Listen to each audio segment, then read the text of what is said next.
At a retreat that I facilitated recently, participants were invited to affirm each other's gifts in front of the group. The only requirement was that those receiving the affirmations weren't allowed to deflect. That is, to minimize, to change the subject, or to explain away. It was remarkable how difficult this actually was for everyone. Some people braced or grimaced as if they were about to be hit rather than encouraged. Someone said it felt like torture. And the whole group laughed about how difficult it actually was just to sit and receive kind words from others. Yet there was an interesting contrast. While so many found it difficult to receive affirmation, they found it incredibly easy to give it. They had no trouble noticing the good qualities, the gifts, and the talents of others. Many of us can probably relate. It's easy to give encouragement. It's very hard to receive it. It's easy to show compassion, but at the same time we hold ourselves to incredibly high standards and show no mercy when we fail to meet them. So why is receiving affirmation so difficult? Well, there's many reasons, but three common ones stand out. Firstly, the core beliefs that we hold about ourselves. We all carry deep foundational beliefs about ourselves, and these are like lenses through which we interpret the world around us. If someone affirms me, but their words conflict with what I believe about myself, then I'm unlikely to receive them. If my deepest belief about myself is that I'm a failure, then a compliment's probably not going to change my mind very quickly. Instead, I might believe that the other person is simply being kind. They might be exaggerating. They may even be sarcastic or manipulative. In other words, I don't evaluate whether the words might actually be true. Secondly, we misunderstand humility. For many of us who hold humility as a high value, to accept a compliment almost seems proud or arrogant. If someone compliments me, I respond with, "Oh, anyone could have done it," or "I was just lucky." For a long time, I misunderstood humility as well, and I guess I thought of humility as thinking very lowly of myself or denying the strengths that I had. But this is not what humility is. The word humility comes from the Latin humus, meaning earth or ground.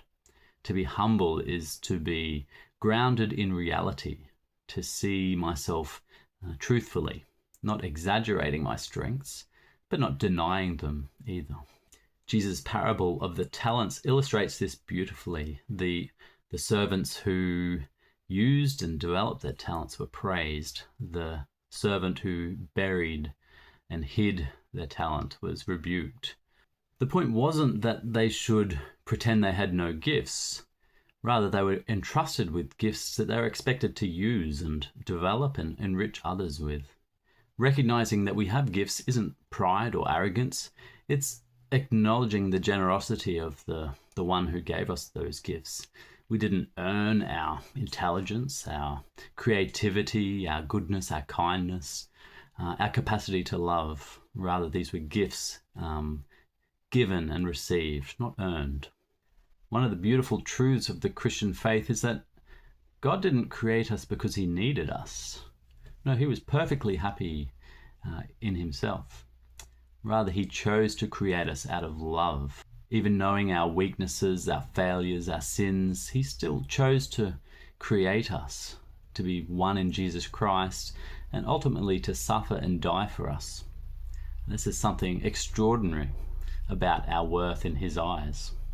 The Bible speaks often about God's love and mercy, but it also speaks frequently about the dignity with which we were created. Many of my Christian clients find it helpful to discover these passages and to pray with them regularly until they start to develop a new way of thinking about themselves and the beliefs that they have about themselves. As we begin to believe that we are genuinely loved by God, not because of our achievements, but simply because of who we are, then it becomes a little bit easier to believe that someone might actually believe something good about us. When someone notices one of our gifts, dismissing it too quickly can actually diminish the generosity of the giver. Imagine if my mother had lovingly knitted me a jumper and someone complimented me on it, and I said, "Oh, this thing, it's poor quality wool and it's full of flaws." I'd actually be insulting the generosity of the one who made it for me.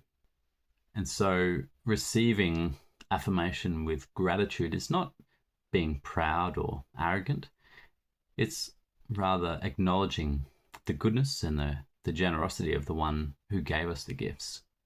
A third reason that receiving affirmation is difficult is that it requires vulnerability. Giving encouragement feels relatively safe because we're offering something to someone else.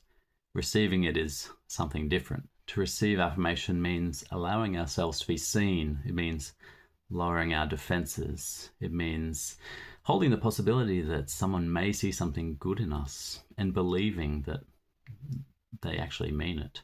This vulnerability doesn't mean that we abandon wisdom or prudence. St. Thomas Aquinas saw wisdom as seeing reality in accordance with God's truth. And the Catechism describes prudence as discerning the true good in our situation and choosing the right path. When someone gives us a compliment, wisdom allows us to ask, is this possibly true? We don't have to accept every compliment uncritically. If someone tells me I'm a good surfer, although I'd love this to be true, I can safely conclude that they're mistaken.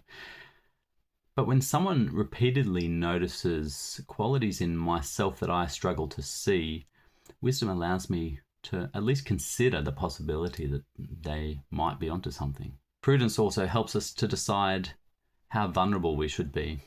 If someone gives us a compliment and they prove to be trustworthy and have good intentions at heart, then perhaps we can believe their words a little more deeply.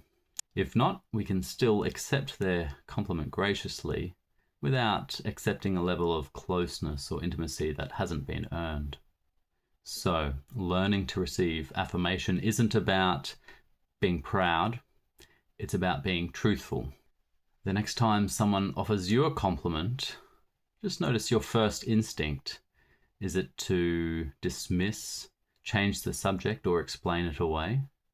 Instead of immediately rejecting it, just pause a moment and consider, what if this is at least partly true? You don't need to become convinced immediately. You only need to become willing to consider it.